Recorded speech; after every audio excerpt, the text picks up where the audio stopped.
The executive suite was dimly lit, the city lights a distant shimmer against the dark sky. Sarah Jenkins, my 25-year-old CO, was pressed against me, her alluring figure radiating warmth. Her sweet breath ghosted against my ear, her hazy eyes holding a hint of flirtation. My heart hammered, not from any spark of romance, but from a frantic calculation. Was my paltry salary enough to cover a potential workplace harassment lawsuit? Just as I was about to ask if this was part of my additional duties, the office door burst open with a crash. My arch-rival, Veronica Stone, stood there, phone aloft, a triumphant smirk plastered across her face. I was utterly screwed. My social life, my career, they were about to be utterly ruined. The air in the office was thick with Sarah's subtle perfume, an expensive gardenia scent that was sweet without being cloying, yet potent enough to make my head spin. My back was pressed hard against the cold edge of the desk. There was nowhere left to retreat. In front of me stood my boss, Sarah Jenkins, the company's undisputed ice queen, a ruthless powerhouse who'd snagged a director position by 25. But right now, the ruthless powerhouse's cheeks were flushed with an unnatural redness, and her usually cool eyes were misted over. She wore a perfectly tailored white business suit that hugged her breathtaking curves, especially the audacious swell of her chest, which rose and fell with her shallow breaths, challenging my senses from an uncomfortably close distance. "Ethan," she whispered, her voice husky, a tremor I almost didn't catch. "My laptop. I think it's acting up again." I glanced down at her brand-new Alienware laptop. SpongeBob SquarePants was playing happily on the screen. Laptop acting up? More like you wanted to act up. My hand remained on the mouse, but my body was rigid as a statue. Sarah leaned in closer, the soft touch pressing through my thin shirt, her warm breath almost scorching my skin. My brain went into overdrive. What was going on? Was this some new stress test the company rolled out, or a hidden trap to lay me off? What right did an underpaid corporate drone like me, making 50 grand a year, have to be flirted with by a millionaire CEO in the dead of night? It defied all logic. The only explanation was a conspiracy. She was setting me up to make a mistake, then she'd have a legitimate reason to fire me without paying severance. Corporate types were truly colder than the Alaskan tundra. "Ms. Jenkins," I swallowed hard, trying to keep my voice steady. "Are you feeling warm? Maybe I should turn down the AC." A flicker of surprise crossed Sarah's eyes, quickly replaced by a deeper haze. Instead of retreating, she reached out a hand and gently placed it on my shoulder. "Ethan, are you afraid of me? Afraid of you?" "I'm afraid of my bank account getting drained." My muscles tensed instantly, going to full alert, just as I was about to righteously tell her to maintain her professionalism. Bang! The expensive solid oak office door was violently kicked open from outside. Flashbulbs exploded. I instinctively shielded my eyes, hearing a sharp, triumphant voice. "Sarah Jenkins, how shameless, doing something so sordid with a male subordinate in the office." I squinted, recognizing the intruder. Veronica Stone, the marketing director, Sarah's nemesis at the company. Behind her were several colleagues, all with phones raised, their cameras like dark muzzles pointed at Sarah and me. "This is it. I am totally screwed. No way to clear my name." I could feel Sarah's hand on my shoulder go instantly cold. Her body stiffened too, the flush draining from her face, leaving her utterly pale. Veronica clacked across the room in her high heels, like a victorious peacock, every step dripping with disdain. "TSK, TSK, TSK, Ms. High and mighty director. So proper usually, but a real wild child behind closed doors, huh? If this gets out, will you keep your corner office?" She shoved her phone in our faces, her tone dripping with schadenfreude. "Come on, everyone, get a shot. Our pure Ms. Director and her little lover boy." I looked at Veronica's face, etched with pure malice, then at Sarah beside me, who had sunk into despair. My mind, strangely, became clearer than ever before. Running wasn't an option. Explaining? Who would believe it? So, only one path remained. After the initial shock, my heart settled into a strange calm. It was like realizing you had a whole page left to answer 1 minute before a test ended. You might as well just give up. Screw it. But before going down, I wasn't about to let Veronica get the last laugh. I could feel Sarah's body trembling slightly, not from fear but anger. She wanted to retort, but in a situation like this, any explanation would only sound weak and hollow. Seeing our silence, Veronica's smile grew even more triumphant. What? Caught red-handed? Nothing to say? Sarah, I suggest you resign. Save yourself the embarrassment of a public announcement tomorrow. The few colleagues behind her started to whisper, Oh my God, it really is Ms. Jenkins. She always seems so serious. Who's that guy? A new intern? Bold move. This is going to be good. Drama of the year. Each whisper pricked like a needle. Sarah's face grew paler, her lips pressed so tightly they almost bled. I took a deep breath. It was showtime. Just as Veronica prepared to declare final victory, savoring the climax of her orchestrated drama, I moved. I abruptly shoved Sarah away, then pointed at her with a look of pure terror, shouting to Veronica in a trembling voice. You came at the perfect time. Quick, call an ambulance. The entire office fell silent. Everyone froze. Veronica's triumphant smile hardened, like a paused movie frame. What did you say? I ignored her, turning instead to Sarah with feigned panic, my voice laced with a sob. Ms. Jenkins, hang in there. You can't let anything happen to you. Sarah was utterly bewildered, staring at me blankly, completely lost on what I was doing. While shouting, I quickly gave her a discreet wink. Though confused, Sarah was a seasoned veteran. She immediately caught on, clutching her chest and contorting her face into a pained expression, her body slumping. I quickly caught her, continuing my performance. It's all my fault. All my fault. I beat my chest, my face contorted in self-blame. I shouldn't have given her that mini donut. She choked. Can't breathe. A mini donut? Veronica's brain clearly couldn't keep up with my rapid shift. Yes, I cried, feigning extreme distress, pointing at an empty snack bag on the desk. That one. She ate it too fast. Now it's stuck in her throat. I turned to Veronica, my eyes pleading like she was my savior, shouting tearfully, Ms. Stone, I know you're worldly. You must know the Heimlich maneuver, right? Quick, come save Ms. Jenkins, before it's too late. What now? Veronica was completely dumbfounded. The rubbernecking crowd behind her exchanged confused glances, their phones still raised, forgotten. The plot, it seemed, was not going according to their script. I looked at Veronica's petrified face, a cold smirk forming in my heart. You want to socially ruin me? Today, I'll show you what intellectual superiority feels like. I quickly turned Sarah's body, so her back was to me, then embraced her from behind, clasping my hands above her abdomen, executing a perfect Heimlich maneuver. From a certain angle, this posture was indeed very intimate, almost identical to the position Veronica had caught us in moments ago. I looked up, my face radiating purity, and shouted righteously at the dumbfounded onlookers. What are you all staring at? Don't you see I'm saving her? Ms. Jenkins suddenly choked, so I grabbed her to perform first aid. And you all? Not helping, just taking photos and making a scene. Do you have any empathy? Any humanity? My voice was brimming with righteous anger and the indignation of being misunderstood. The entire hallway was silent. Veronica's face shifted from white to red, then from red to green, a spectacular display, like a chameleon changing colors. She opened her mouth, wanting to say something, but found not a single word would come out. How could she claim our posture was intimate? I was saving a life.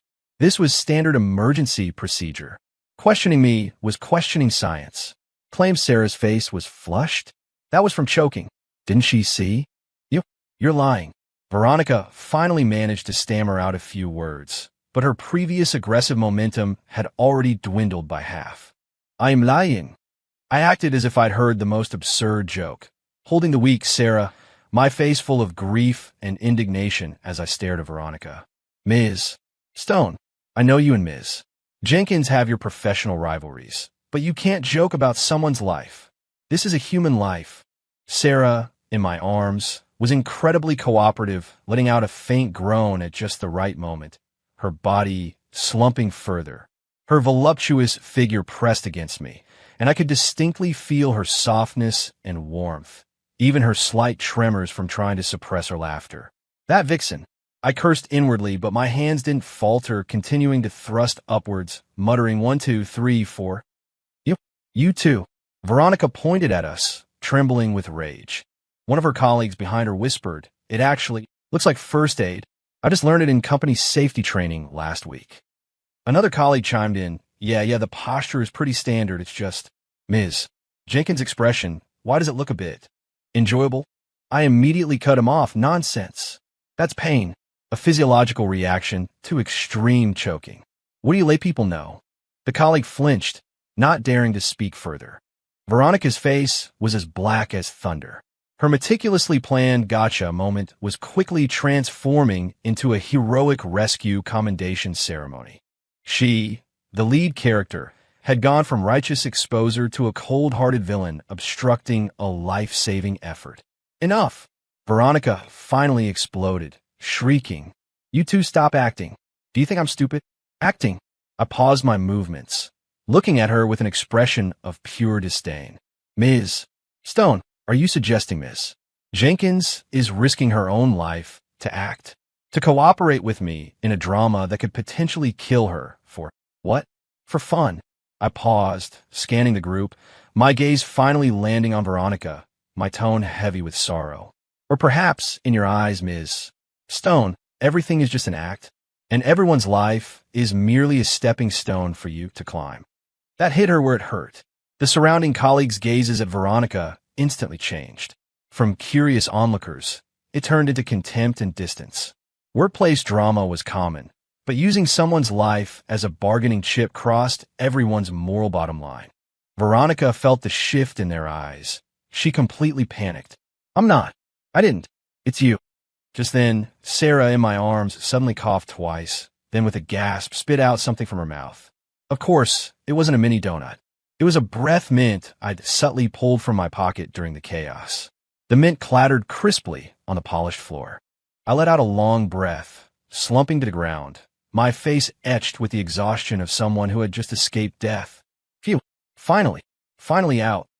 Sarah leaned against the desk, breathing heavily, her face still pale, her eyes weak as she looked at me, filled with gratitude. "Ethan, thank you. If it weren't for you, I might have. Today." I waved my hand, smiling weakly. "No problem, Ms. Jenkins, just doing my job." We were both a Best Actor and Best Actress duo. The Oscars owed us statuettes. Veronica and her gossip-hungry crowd were collectively petrified, as if struck by lightning, looking at the glistening breath mint on the floor, then at our Oscar-worthy performance. They knew they had lost. Utterly. Silence. A deathly silence. The only sounds in the air were Sarah's weak gasps and my exhausted breathing. Veronica's face could no longer be described as ugly.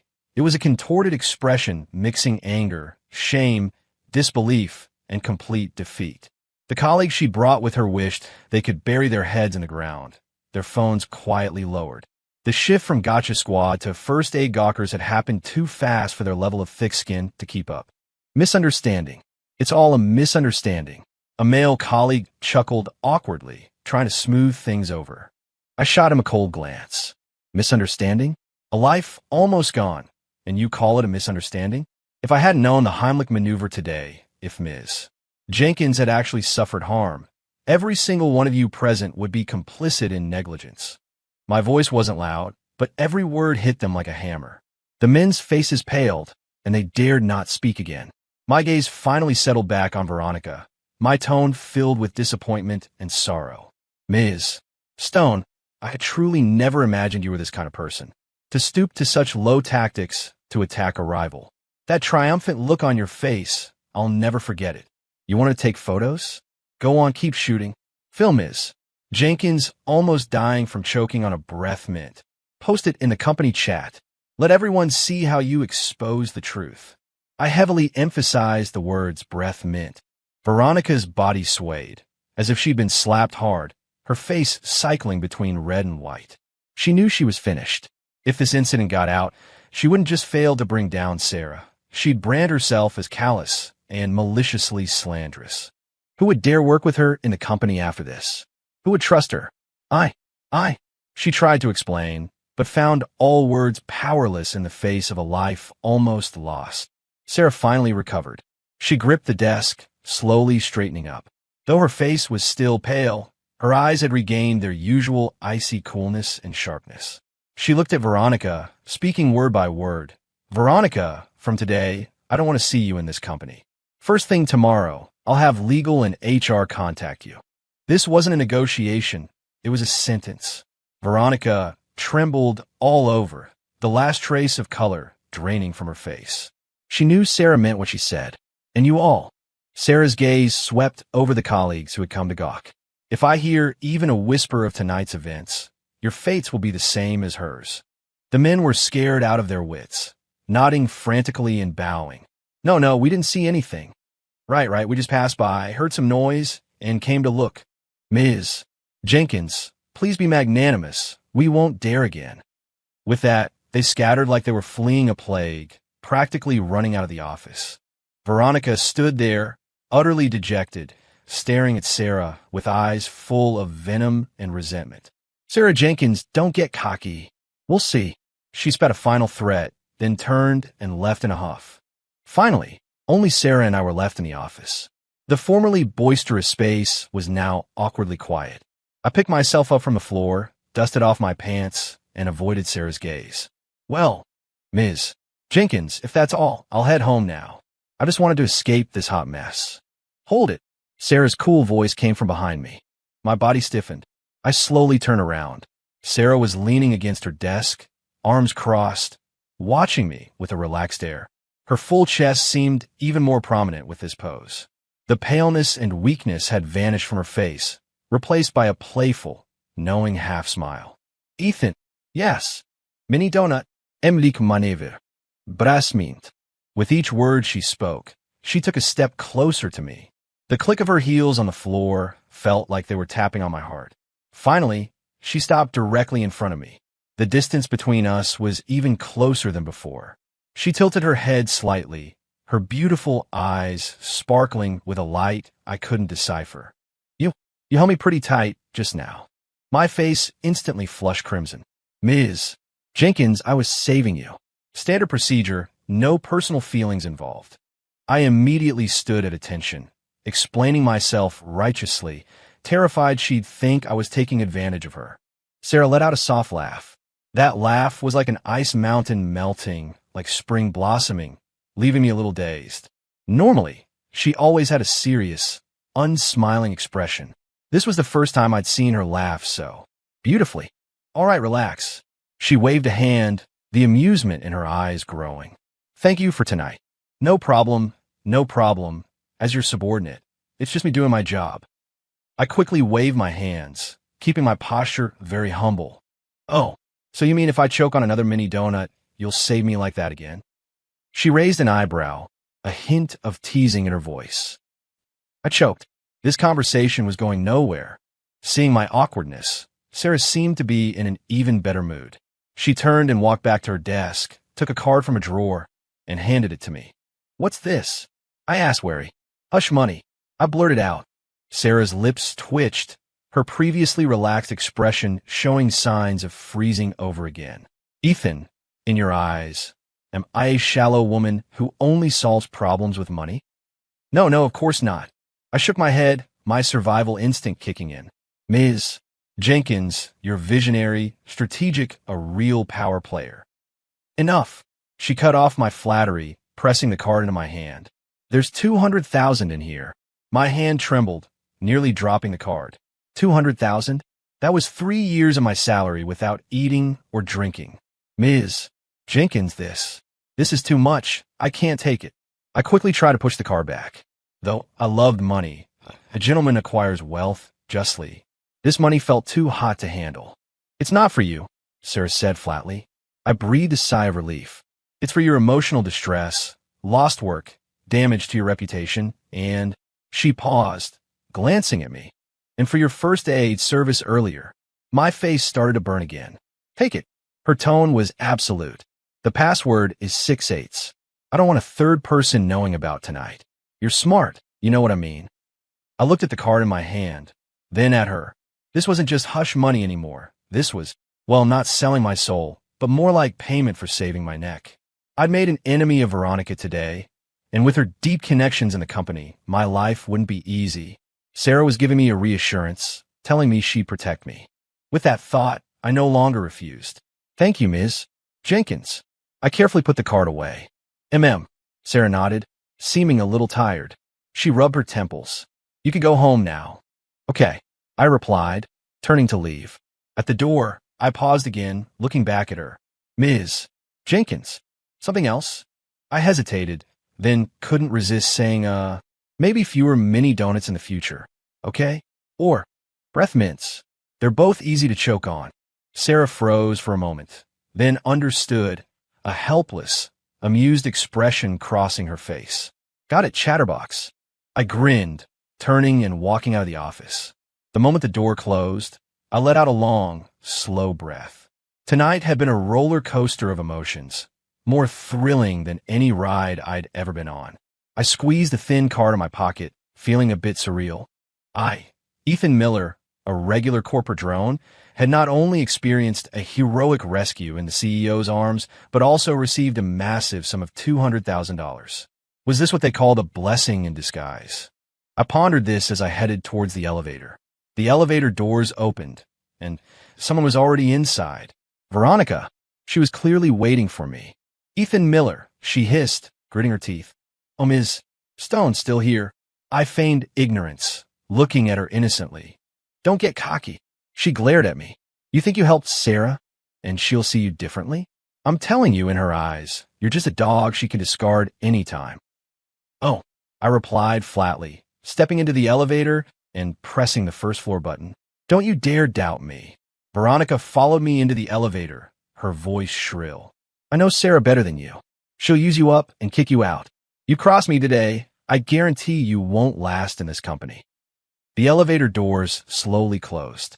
In a small space, it was just the two of us. I looked at her face, twisted with jealousy, and suddenly smiled. Ms. Stone, are you forgetting something? What? Do you think I was helping Sarah? Veronica froze. I leaned closer to her, lowering my voice to a volume only we could hear. I wasn't helping Sarah. I was helping you. Veronica's pupils constricted, as if she'd heard something out of a fairy tale. You? What do you mean? The elevator descended smoothly, our confronting figures reflected in the metallic walls. I savored the ghostly expression on her face, slowly explaining. Think about it. Did your plan succeed tonight? She said nothing, but her clenched fists revealed her answer. No, right? Not only did it fail, you lost your job. First thing tomorrow, you're out. But what if I hadn't had that bright idea earlier? I looked into her eyes, speaking word by word. You would have gotten video of Sarah and a subordinate behaving improperly in the office. You'd send that video to the company group, to the board. Sarah would be ruined, forced out of the company. You, Veronica Stone, as the biggest hero, would logically take her place, right? Veronica's breathing became rapid. That was precisely her original script. What does that have to do with you? She eyed me warily. A lot. I smiled. Sarah goes down. You go up. What benefit is that to me? None. I'm just a small employee. Who cares who I work for? You might even become director and fire me, the other man, first. But now, I spread my hands.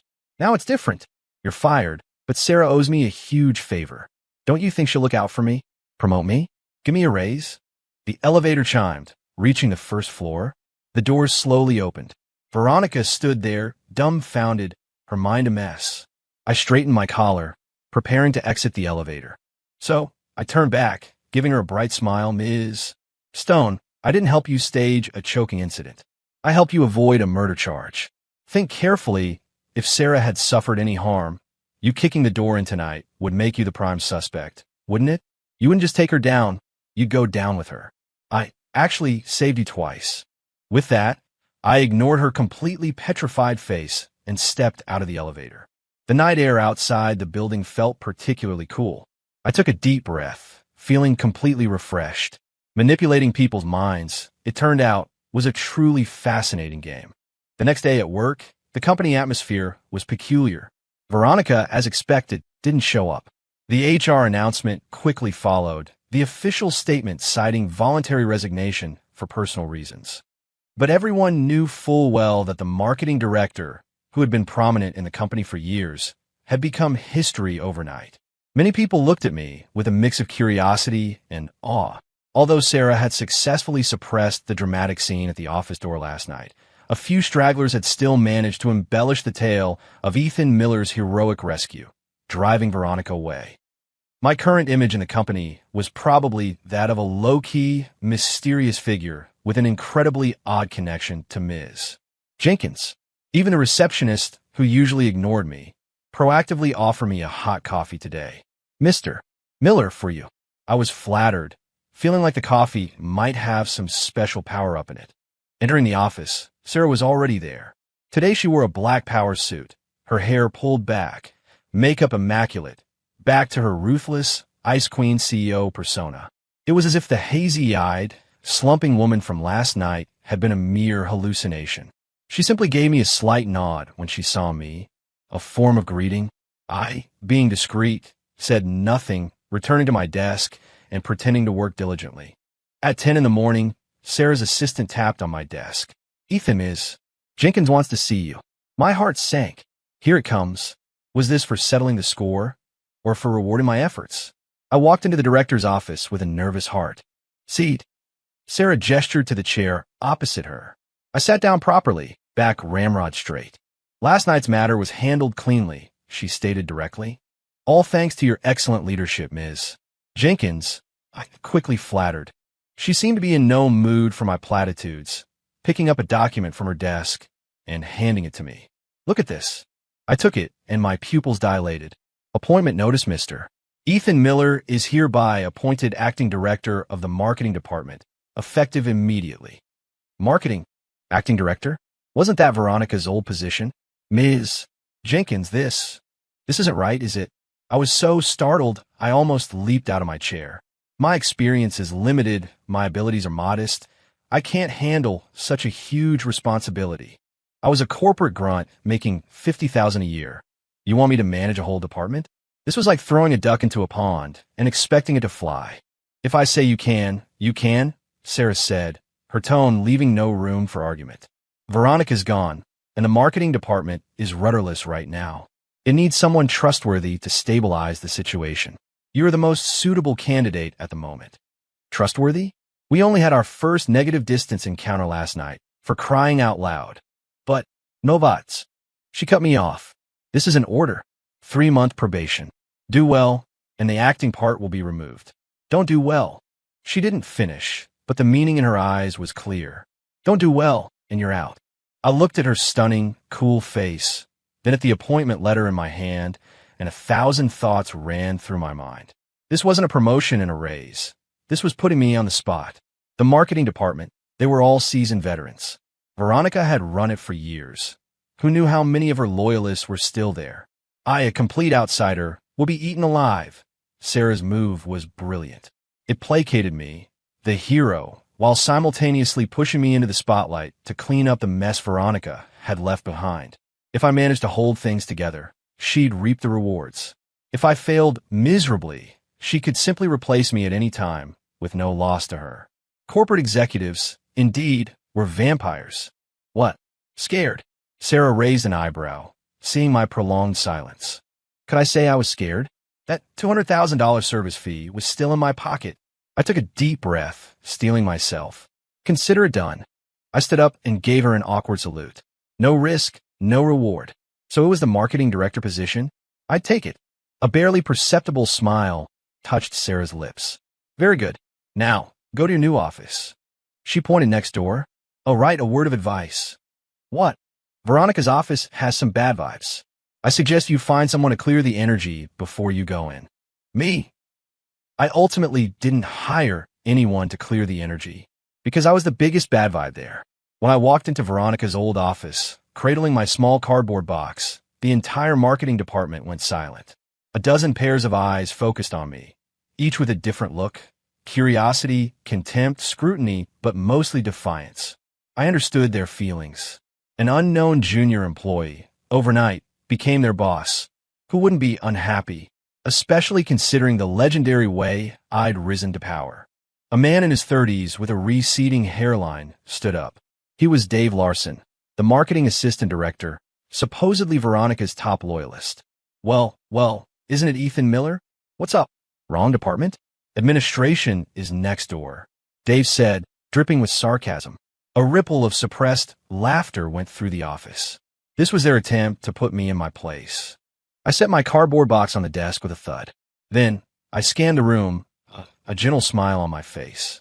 Assistant Director Larson, right? Your eyesight isn't very good. Didn't you see the HR appointment notice? From today, I am the acting director of the marketing department. In the future, I look forward to your guidance. Dave's face twitched. Acting director? He scoffed. Ethan, don't get ahead of yourself. We in marketing don't welcome outsiders telling us what to do. Exactly. What does a tech guy know about marketing? We won't accept this. Why should he be our leader? We'll appeal to Ms. Jenkins to replace him. With Dave leading the charge, others quickly joined in, their indignation rising. Well, a full-blown mutiny. I wasn't flustered at all, still smiling as I watched them. When they had mostly finished their shouting, I cleared my throat and spoke. Are you done talking? The office quieted. If you're done, it's my turn. I walked to the center of the office, my gaze sweeping over each face. First, I admit I'm an outsider. My knowledge of marketing might be less than that of your interns here. However, I shifted my tone. Why did the company send me? Not because I understand marketing, but precisely because I don't. Everyone was stunned. What kind of logic was that? I continued, precisely because I don't understand, I won't, like some people, form cliques or treat the department as my personal domain. My task is simple, to ensure the marketing department runs smoothly and that the company's interests are protected. Anyone who goes against me goes against the company. My words were pointed. Dave Larson and the others' faces darkened. Second, I raised a second finger. You say you don't accept me? That's fine. In the workplace, results speak for themselves. From today, everyone in marketing will have their KPIs redefined by me. Those who achieve them will get bonuses and promotion opportunities. Those who don't, I'm sorry, but the company doesn't keep dead weight. Third, I paused, my smile turning a little cold, and most importantly, I know some of you were promoted by Ms. Stone. You've worked together for years. You have a bond, I understand. However, one must look forward. Ms. Stone is gone. She can't take your livelihoods with her. Now, the one providing your livelihood is me. My gaze finally locked onto Dave Larson. Assistant Director Larson, am I right? Cold sweat had appeared on Dave's forehead.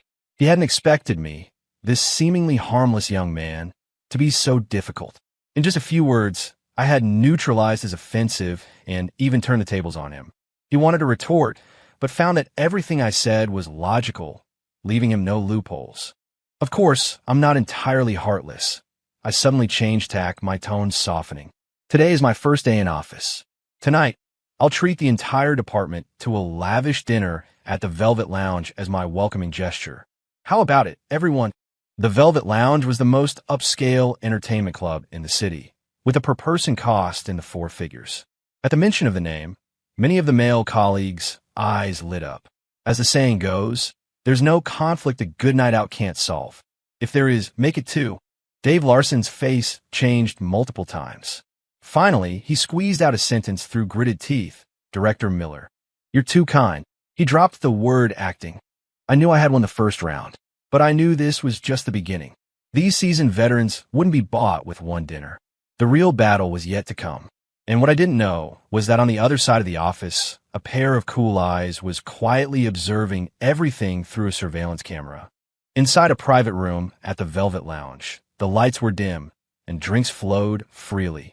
Under the influence of alcohol and good food, the marketing department colleagues gradually let down their guard. Director Miller, I toast to you. You're truly talented and promising. Mr. Miller, please be lenient with us in the future. We'll definitely work hard. A group of people surrounded me, toasting me one after another, laying on the flattery thick and loud. I accepted every toast, chatting and laughing as if we were old friends. Only Dave Larson sat alone in a corner, his face gloomy, drinking sullenly.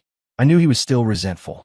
After several rounds of drinks and food, I clapped my hands, signaling for everyone to quiet down.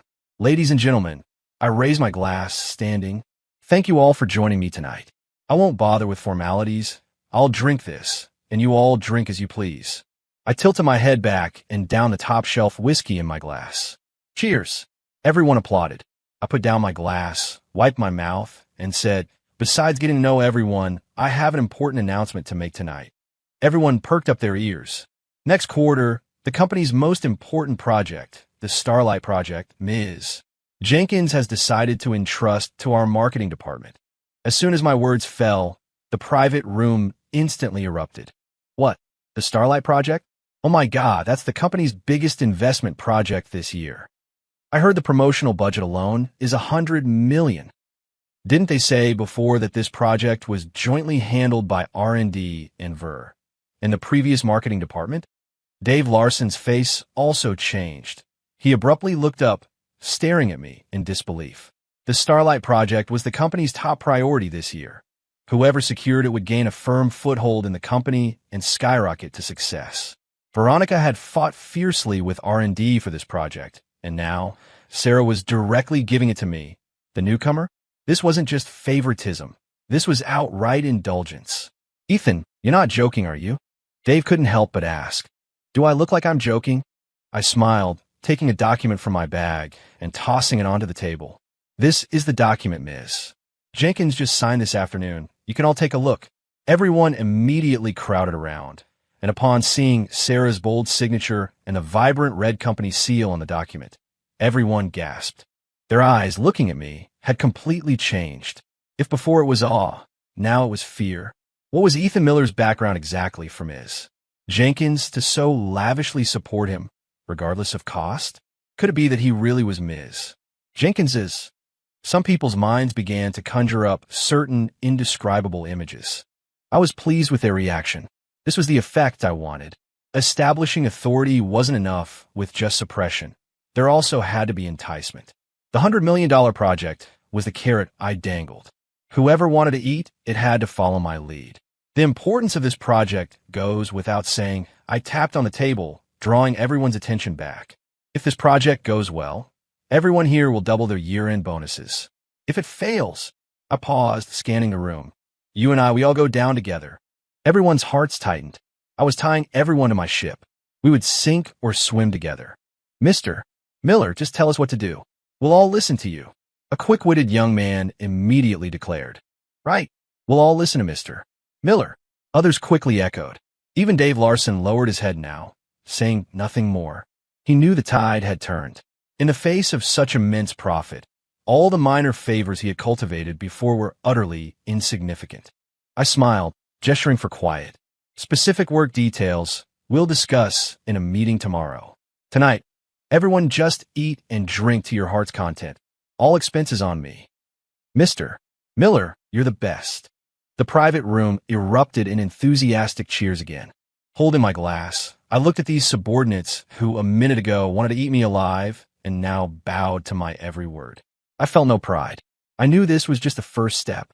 The real test was the $100 million project and another uninvited guest. Just then, the private room door was pushed open. A woman in a revealing outfit with a stunning figure walked in. She wore heavy, exquisite makeup, her alluring eyes naturally seductive. Spotting me, her eyes lit up, and she walked straight towards me. Oh, Mr. Miller, you finally made it. I've been waiting for you forever. She plunked herself down beside me, her soft body pressing against mine, one arm naturally wrapping around my bicep, her ample chest brushing against my arm. The entire private room instantly fell silent. Everyone stared at the scene, dumbfounded. I was completely bewildered too. Who was this? I didn't know her. The woman seemed oblivious to the strange atmosphere.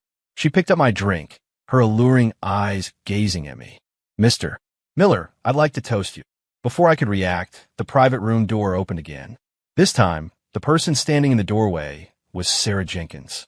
She was dressed in casual clothes, probably having just left work, a hint of fatigue on her face. When her gaze fell on me, and the woman practically hanging off me, the fatigue on her face vanished instantly. It was replaced by a coldness that could freeze the entire Alaskan tundra. I am doomed. That was the only thought in my head. Out of the tiger's mouth, into the wolf's den. My career, Ethan Miller's career, was probably going to end completely today. In that moment, time seemed to stand still. Everyone in the private room held their breath, not daring to make a sound. They looked at me, then at the curvaceous woman beside me, then at Sarah, whose face was as dark as thunder in the doorway. Everyone's face was filled with a mix of excited gossip and dread. I felt my scalp tingle. What kind of crazy, melodramatic scene is this? I swore I had absolutely no connection with this woman who had suddenly appeared. I didn't even know her name. Ms.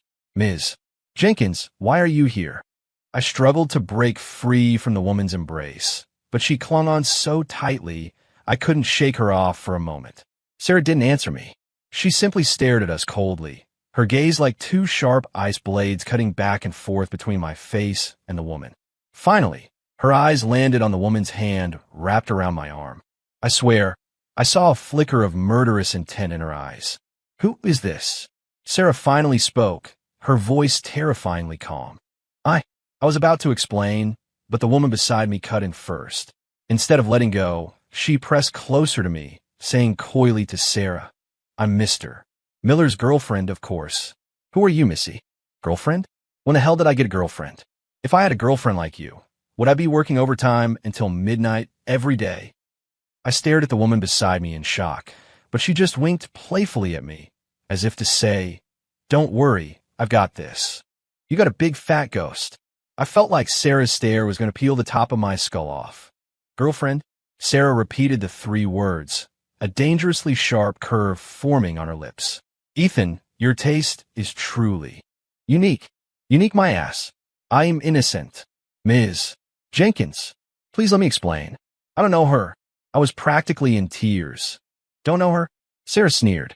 She can hug you so intimately without knowing you. She can know you're here without knowing you.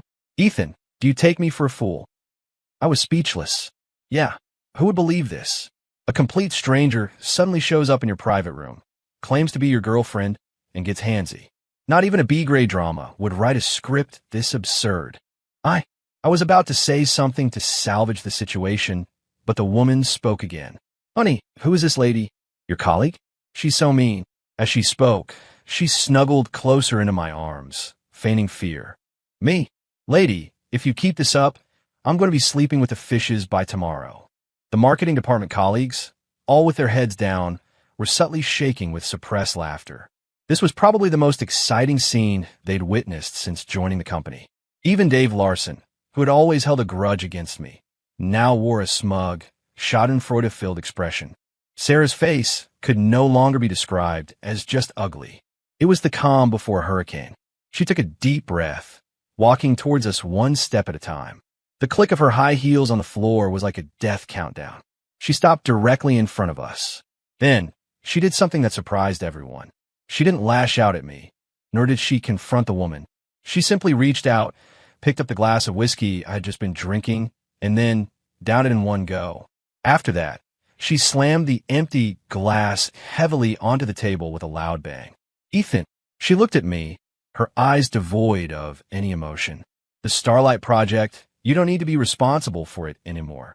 First thing tomorrow morning, you go back to your tech department. And she glanced at the now somewhat stunned woman beside me, saying coldly, keep your girlfriend in line. Don't let me see her in front of me again. With that, she turned and walked away without a single backward glance. The entire process was clean and decisive, as if she were disposing of an inconsequential piece of trash. I sat there, stunned, watching her resolute back, my mind completely blank. It's over. Everything is over.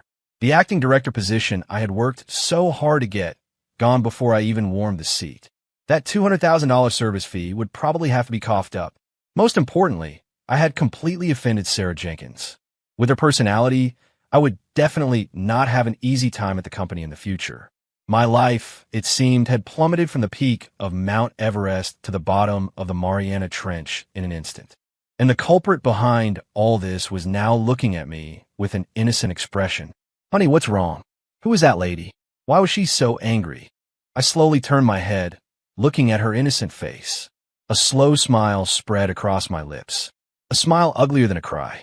Lady, I squeezed out the words through gritted teeth, using all my strength. We have no past grudges, no recent animosity. Why did you do this to me?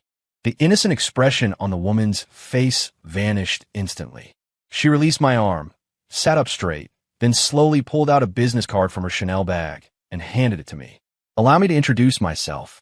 Chloe Adams, Stellar Talent Group, top agent. I looked at the gilded title on the card, my mind even more confused. Stellar Talent Group? Agent. That's right. Chloe crossed her legs, elegantly picked up a glass of red wine, and swirled it gently. I came here this time, Director Miller, to discuss a business deal with you. Business deal? I sneered. My director position is gone thanks to you. And you still want to talk business with me? Don't say that. Chloe took a sip of red wine, her alluring eyes looking at me. Out with the old, in with the new. What's so special about a mere marketing director position? I'm offering you a better opportunity. How about it? I eyed her warily. What opportunity? I have an artist who's currently in talks for a major film production, but they're still missing a significant endorsement. I heard that your company's Starlight project is looking for a spokesperson. I understood. So, she was after the Starlight project. You're well informed. I'll give you that, I said sourly. But coming to me now is useless. Ms. Jenkins just fired me. The Starlight project has nothing to do with me anymore. No, no, no. Chloe shook her finger. Quite the opposite. Now, only you can help me. Me? I pointed at myself, thinking she must be joking. That's right. Chloe's eyes sparkled with shrewdness. Mr. Miller, your relationship with Ms. Jenkins is unusual, isn't it? My heart sank. What do you mean? Don't pretend. Chloe smiled. To be able to turn the tables so quickly, getting that foolish Veronica kicked out, and making someone as arrogant as Sarah Jenkins see you differently. Even willing to spare no expense to promote you to director. If you tell me there isn't something special between you two, I wouldn't believe it for a second. I remained silent. This woman's observation skills were too sharp. Your performance just now, while it made Ms. Jenkins angry, in my opinion, it precisely proves your importance to her. Chloe continued to analyze. Think about it. If she truly only saw you as an ordinary subordinate, would she personally come all the way here and get so angry over such a small matter? A woman's jealousy is the best proof. I was stunned. That actually makes some sense. Sarah's reaction just now really didn't seem like a normal boss-subordinate interaction. It was more like a wife catching her husband red-handed. I was startled by my own thought. Impossible, impossible. I've only known her for a few days. So, Chloe's tone was full of temptation. As long as you can help me secure the Starlight Project endorsement, I guarantee Ms. Jenkins won't just forgive you. She'll be even more impressed. By then, let alone a marketing director, it's not impossible for you to have the entire company. She was painting a grand picture for me. A picture that could drive any man crazy. I looked at her and suddenly smiled. Ms. Adams, did you perhaps misunderstand something? HM, what makes you think I'll help you? I leaned back on the sofa, crossing my legs, mimicking her posture. Your little stunt tonight almost ruined me completely. The fact that I haven't called the cops on you yet is me being magnanimous. And you want me to help you? Do you think that's possible? Chloe's face subtly changed. Mr. Miller, this is a win-win. Win-win. I interrupted her. I don't see where I'm winning. All I know is I now have nothing, and you are the culprit. I stood up, looking down at her. You want me to help you, fine, but not now. When you can get me reinstated as director and have Sarah Jenkins personally invite me back to lead this Starlight project, then we can talk cooperation. Otherwise, no deal. With that, I ignored her and walked straight out of the private room. The marketing department colleagues were still sitting there, dumbfounded, not having recovered from the earth-shattering drama. I walked up to Dave Larson and patted his shoulder. Assistant Director Larson, I've already paid for tonight. The rest is up to you. Dave trembled, subconsciously standing up. Mr. Miller. Don't call me Mr. Miller anymore, I smiled. Right now, I'm just like you, a dog under Ms. Jenkins. Do well. I'm rooting for you. With that, I left the Velvet Lounge without looking back. Stepping out of the main entrance, I looked up at the moon. The wind tonight felt even colder. I pulled out my phone and dialed a number. Hello, Ms. Jenkins? It's Ethan. There was silence on the other end of the line. I know you're angry right now, and you don't want to hear my explanation. I continued, speaking to the silence. But there's something I must tell you.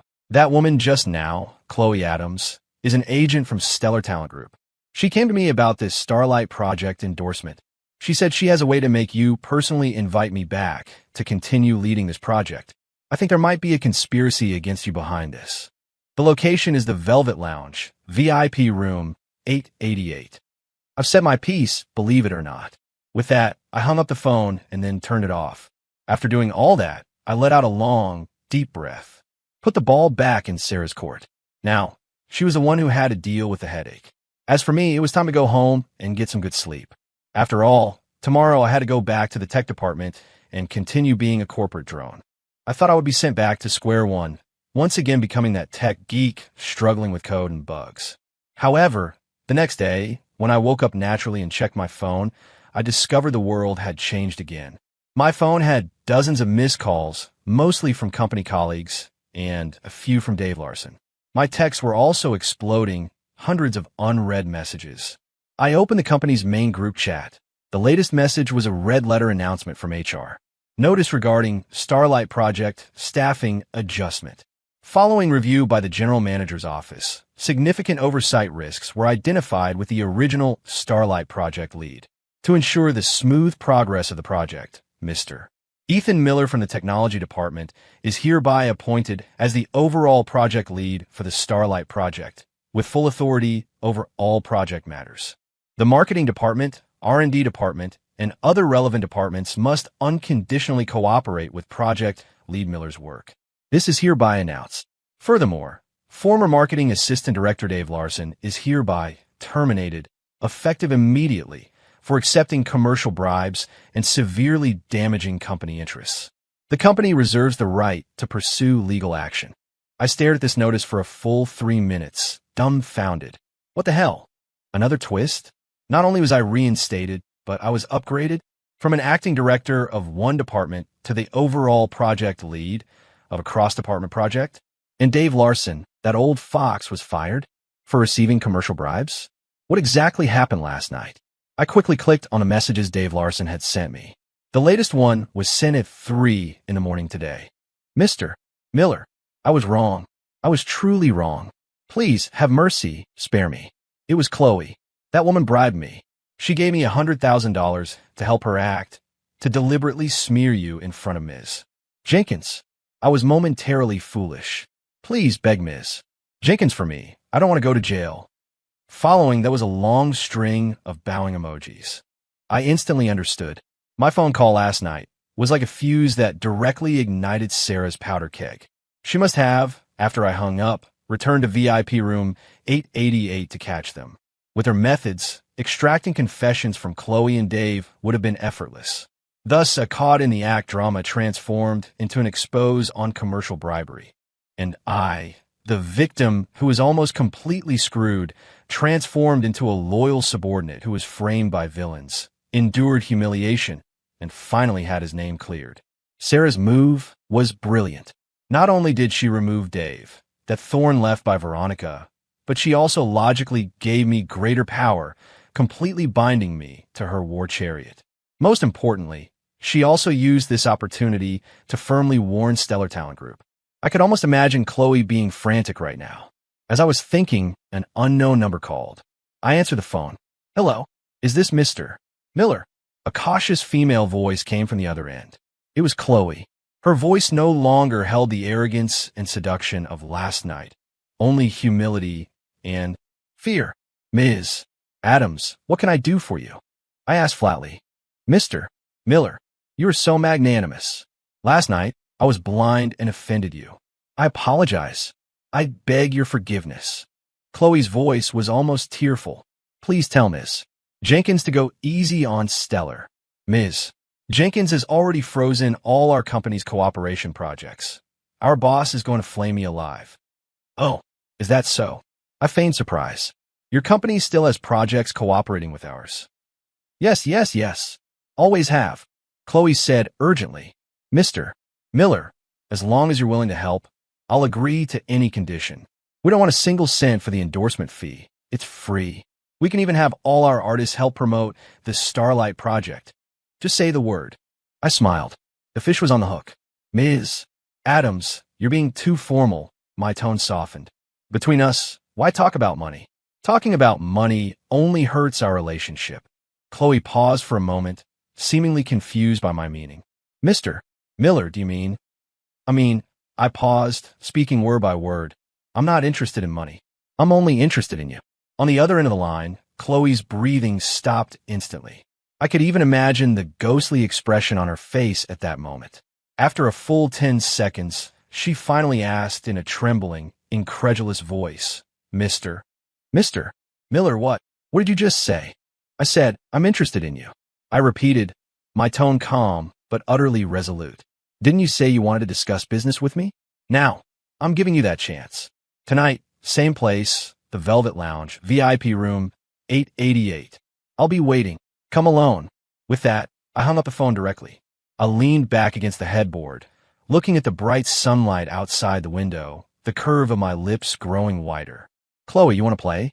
I'll play with you to the end. You want to use me? Then be prepared to be bitten back. In the afternoon, I returned to the company feeling refreshed. Everywhere I went, everyone nodded and bowed to me, respectfully calling me Mr. Miller. Even the front desk girl, who used to ignore me, looked at me with an almost dreamy expression. The taste of power was indeed intoxicating. I went directly to the CEO's office on the top floor. Sarah's assistant saw me and immediately stood up, respectfully saying, Mr. Miller, Ms. Jenkins is waiting for you. I nodded and pushed the door open. Sarah was sitting behind her desk, looking down at some documents. Today she wore a beige cashmere sweater, which made her look less severe and more gentle. Hearing the door open, she looked up. Our eyes met. Her gaze was complex. There was admiration, apology, and a hint of an emotion I couldn't quite decipher. You're here? She asked, her voice very soft. Yeah. I walked to her, pulled out a chair, I sat down. We were silent for a long time. Finally, she was the first to speak. I am sorry. I was surprised. I hadn't expected her to apologize to me. About last night, I was too impulsive, didn't investigate thoroughly before It's fine. I interrupted her, smiling. You were just worried. Besides, if you hadn't arrived in time, I might have been completely devoured by that woman. Actually, I should thank you. I said this half-truthfully. Sarah's cheeks flushed slightly. Smooth talker, she chided, giving me a playful glare, but there was no hint of blame in her eyes. The Starlight Project is entirely in your hands now. She quickly returned to her normal demeanor, pushing a document across the desk to me. These are the project details. Familiarize yourself with them. If you need anything, you can come directly to me. Okay. I nodded, but didn't look at the document. Instead, I looked at her. Ms. Jenkins, I have a question. Go ahead. Why? Do you trust me so much? This was something I couldn't figure out. We were practically strangers. Why would she entrust such an important project to me and give me such immense power? Sarah fell silent. She looked at me, her eyes distant, as if lost in some memory. After a long time, she said softly, because you remind me of someone I knew. Who? I asked subconsciously. My brother. Brother? I was stunned. He was just like you, usually a bit of slacker, not very serious. But when it came to crunch time, he was more reliable than anyone else. Sarah's eyes were a little red. He passed away 3 years ago in an accident. My heart sank. I hadn't expected such an answer. I'm sorry, I said softly. It's okay, it's in the past. Sarah quickly composed herself, smiling at me. So, Ethan, do well, don't disappoint me. And don't disappoint him. I looked at the expectation and trust in her eyes, and a warmth suddenly flowed through me. I nodded solemnly. I promise. Night. The Velvet Lounge, VIP room, 888. Still the familiar place, but tonight, the main characters had changed. I sat at the head of the table, slowly sipping my tea. Chloe Adams arrived promptly. She wasn't dressed as revealingly tonight. Instead, she wore a tasteful black dress, and her makeup was much lighter, giving her a more intellectual, less provocative air. But the ambition in her alluring eyes was still undeniable. Mr. Miller. She sat opposite me, her posture very humble. Ms. Adams, always punctual. I put down my teacup and smiled. Wouldn't dare keep Mr. Miller waiting. So, my terms, have you considered them? I got straight to the point. Chloe's expression was a little troubled. Mr. Miller, do you really want this? We could find another way to cooperate. Money or resources, anything I can give, I will. I told you. I interrupted her, my eyes turning cold. I'm not interested in that. I stood up, walked to her, leaned down, and looked in her eyes. I only want you. Chloe's body trembled slightly. She bit her lip, seemingly engaged in an intense internal struggle. Mr. Miller, you're pushing me too far. Pushing you too far? I laughed. Ms. Adams, when you designed to frame me, did you think about pushing me too far? When you used Dave Larson, wanted to make me a stepping stone to take down Sarah Jenkins, to discard me, when you were done, did you think about pushing me too far? With each sentence I spoke, her face paled a little more. What goes around comes around. I straightened up, sitting back on the sofa. I'm giving you a choice. Either you accept my terms, and I'll give you the Starlight Project endorsement, or you walk out right now, and Stellar Talent Group can declare bankruptcy tomorrow. My words were like daggers, piercing her heart. I knew I was being a jerk, but to deal with a jerk, you had to be an even bigger jerk. Chloe closed her eyes, her long lashes trembling slightly in the lamplight. After a long time, she reopened her eyes. The struggle was gone, replaced only by resignation. Okay. She squeezed out a single word through gritted teeth. I agree. She began to unzip her dress. I watched her silently, not stopping her. Just as her long dress was about to slip, revealing her alluring shoulders, I suddenly spoke. That's enough. Chloe's movements halted, and she looked at me, puzzled. I picked up a contract from the sofa and tossed it in front of her. Sign this. Chloe picked up the contract, and when she saw the contents, she was completely stunned. It wasn't a contract of servitude. It was an endorsement contract. On the contract, our company was Party A, and the name of her artist was Party B. The endorsement fee was 3 times the market price. This is... Chloe's voice was trembling. Did you really think I wanted to sleep with you? I scoffed, looking at her with undisguised contempt. Ms. Adams, you overestimate yourself a little too much. Ethan Miller, am not that desperate. I called you here tonight to make you understand one thing. Don't treat everyone like a fool, and don't assume everyone is as dirty as you. Take the contract and get out. Don't let me see you again. Chloe stared blankly at the contract in her hand, then at me, and her eyes instantly reddened. She said nothing, only bowed deeply to me. Then, clutching the contract, she fled the private room in a state of disarray. I watched her retreating figure, picked up my teacup, and drained it. The tea was already cold, but my heart was burning. To repay evil with kindness. How would one repay kindness? To repay evil with justice. That is the way of a gentleman. I humiliated her tonight, not for the pleasure of revenge, but to tell her what a bottom line was, and to hold on to my own bottom line. Coming out of the Velvet Lounge, I received a call from Sarah. Where are you? Her voice sounded a little tired. Just finished a meeting, heading home. Come to the company. Now. I checked my watch. It was almost 11. She hung up after that. I sighed helplessly, turning my car around and driving towards the company. The CEO's office light was still on. I pushed the door open and saw Sarah standing by the huge, floor-to-ceiling window, looking out at the bustling city traffic. Her back looked a little lonely. Ms. Jenkins, what can I do for you? She turned around, holding 2 wine glasses and a bottle of already decanted red wine. Have a drink with me. I was stunned. What kind of plot twist was this now? To celebrate, she raised a glass to me, a faint smile on her face. The Starlight Project has secured its first important partner. I understood.